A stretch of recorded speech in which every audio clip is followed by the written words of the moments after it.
How do everybody? I've got another good story here, and once again, we are going back to mainland Europe and returning to the shores of Germany. Now, I know I've already done a couple of stories this week in Europe, but there just seem to be quite a lot of very interesting stories coming out of there, which we can learn a lot from by looking into them. Now, this story is going to be touching on to topics which, if you are a long time viewer of my channel, you will know my opinions. Well, it comes down to this, but I think it'll serve as a great example as to why, and this will come to no shock to American viewers who love the Second Amendment, as to why people should be allowed to have firearms for self-defence, not only for themselves but to defend others as well. So we have here a machete attack video shocks Germany.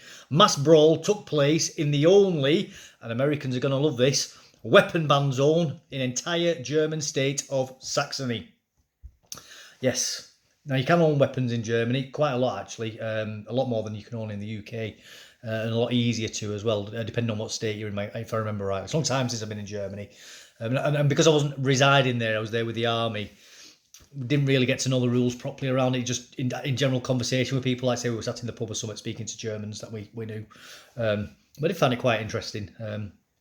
But anyway, oh, by the way, I'll put the story below, so if you do want to read it yourself, please do. Obviously, make your own mind up. Don't just go off what I'm saying. But anyway, we'll carry on with the story. A new shocking video from the German city of Leipzig shows a foreign group battling each other, including with machetes in broad daylight on Sunday in a notorious crime zone. One that has the only weapon ban zones in the state of Saxony. Now, this thing with migrant communities fighting with machetes, I've spoken about this before on my channel as well. Again, it's not unusual. There has been issues near to where I live, in the town of Blackpool, where there is quite a lot of cosmopolitan areas now in that town, and there has been a particular one called Central Drive, and there's been more than one incident where Kurds and Turks have been out in the street there fighting with each other with machetes out. So unfortunately, this is something that does seem to happen whenever you get these different groups of people from different parts of the world congregating in the same areas together. Because believe it or not, the rest of the world isn't just one big giant hodgepodge of people who are all just basically interchangeable with each other. They actually do have histories between each other, and they do have particular likes and dislikes, even more so than they do of us in the West. So this is completely unsurprising that it's going to start erupting in these areas when you get these different groups. And just because they're all, like in this case, all Muslims, doesn't mean they like each other. Doesn't mean they get on. And in fact, they may hate each other more than, like I say, they hate other groups. In one part of the video, one of the suspects can be seen hitting another man with a machete blade, with one police investigator saying that the use of machetes is becoming increasingly common. Well, what another point as well. I mean, they banned weapons. Why do we need firearms to defend ourselves when you can just ring the police? Well, tell that to that man who's been hit with a machete. What good were the police at that point? Because clearly they weren't there to deal with it at that time. This is the absolute arrogance of people who just go, just ring the police and they'll deal with it. No, because when you're actually being attacked, you can't just say, hold on, mate, hold on. I'm just going to ring the police. Can we just wait till the police get here before you continue this attack, please? Just hold off. Just don't stab me just yet. Don't shoot me. Just wait till the police... No, it doesn't work like that, does it? The police come after something like this has happened. And if you're lucky, they'll hold you together before the paramedics can stitch you back up. Madness. Two men, both aged 26, were injured in the mass brawl, with one of them requiring hospitalisation. It is unclear what sparked the incident, but the brawl took place in a crime hotspot on Einbahnstraße. The area is known for battles between drug trafficking gangs and its large population of Kurds, who own the majority of shops in the area. What a surprise, Kurds! Did I not just mention that myself before about issues in Blackpool? Not a surprise. Police are reviewing the video footage and searching for suspects of the crime. One witness, a Kurd living in the area, told Bild newspaper that the fight was between family. Now, to be fair, I have obviously said, like this is issues with like Kurds and Turks. I don't want it to make it sound like it is all of them, because it obviously isn't all of them. But you will get a higher percentage of these people who will engage in extreme levels of violence, because that is just what it's like in that part of the world. Blood feuds are a dime a dozen, as the Americans like to say.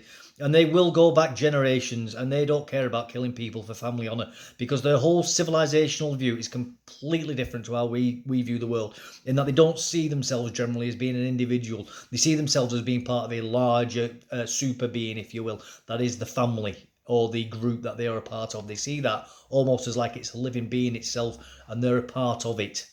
And that's where all this honour and blood feud and things like that come from. The use of machetes is also becoming more common, with a police investigator specialising in migrant clans telling Bild, that's the newspaper by the way, particularly large knives and especially machetes, sometimes also kebab knives. Oh, how original, kebab knives. I wonder how they get hold of them, eh? Oh, is it because they have kebab shops?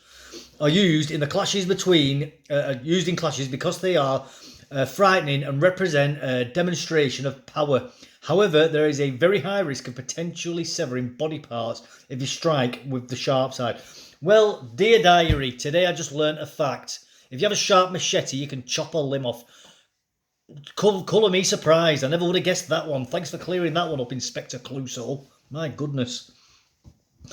That is why we're observing the trend that machetes continue to be used, but only strike with the blunt side, or the machete will sometimes only dragged across the ground to threaten. The resulting loud clanging noise is intended to intimidate the opponent. Right, so they're using machetes more like a club, by the sounds of it, because they're clearly not committed to chopping people's arms off at this point. Notably, the attack occurred in what was the first and so far only weapon ban zone in the German state of Saxony. How's that weapons ban going there, eh? It's almost like in America where they have the gun-free zones. And then people go in there with a gun and rob a shop or something like that, don't they? Because nobody else has got a gun. Idiots. The area of Eisenbahnstraße has had this special ban on weapons since November 2018, with the whole area as large as approximately 70 football fields. Quite large then. In this zone, that's soccer fields for our North American friends, by the way, not your kiss ball fields. In this zone, no weapons are allowed, including pocket knives, and police are allowed to conduct searches without any reasonable suspicion.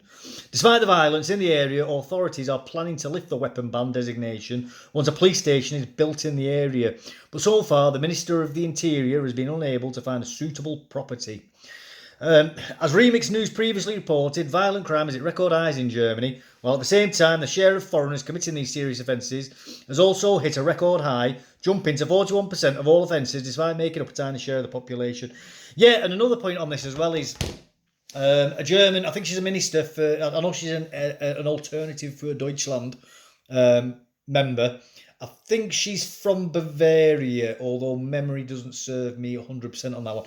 Anyway, she's a German politician. She has just been sentenced, I think, to a year in prison for sharing, get this, government statistics on forced adult activities by Afghan men against German women, or women in Germany, I should say, because she doesn't want Afghan refugees in her part of the country, in her part of Germany, which I don't necessarily disagree with, because they are hugely disproportionately overrepresented. If I can find the statistics, I'll put a link into it.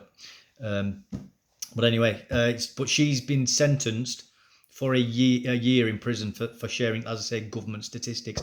Alternative for Deutschland as well have also been put on, I think it's a prescribed list, or been classified by a German Secret Service as an extremist group, although they're not banned. I do think they are going to try and ban them, but they're not banned yet. However, that will cause serious problems in Germany, seeing as they are about 1 in 5 people do vote for them. I think they get about 18-19% of the vote at the moment, so they're not an insignificant party, and that could cause serious problems if they start going down that route. In my opinion, the mainstream German parties will probably be better at bringing them into the fold and listening to what the complaints are, and maybe dealing with things like mass immigration and, you know, foreigners rampaging through the various cities of Germany. Anyway, we're coming up to 9 minutes now. I'm going to leave it at that. I have waffled on a little bit. I'll definitely put the link in for that. If you can find that link for the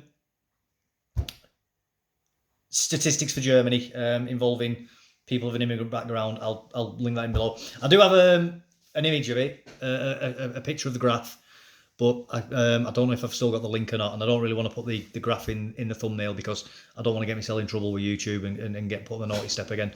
Anyway, I'll leave it at that. Thank you. Goodbye.